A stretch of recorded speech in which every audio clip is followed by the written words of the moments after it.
திராவிடமும் தமிழும் ஒன்றென்பார் ஒன்றில்லை திராவிடம் கொல்லும் தமிழை.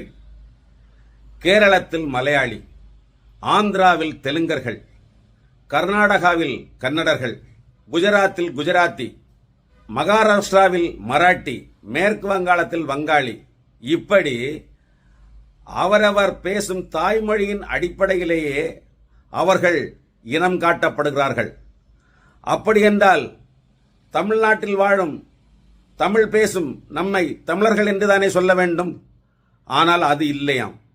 நாம் திராவிடர்களாம். புரிந்து கொள்ளுங்கள், திராவிடம் என்பது ஒரு மொழி அல்ல. திராவிடம் என்பது பிற மொழிக்காரர்கள் தமிழ்நாட்டை, அதாவது நம்மை ஆள்வதற்காக கண்டெடுக்கப்பட்ட ஒரு பெரும் சூழ்ச்சி.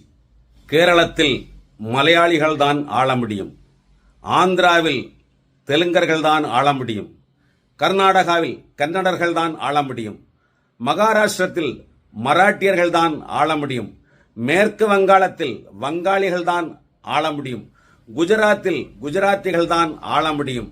ஆனால் தமிழ்நாட்டில் நம்மை யாரெல்லாமோ ஆண்டு கொண்டிருக்கிறார்கள். புரிந்து கொள்ளுங்கள், திராவிடத்தை வேரறுப்போம்.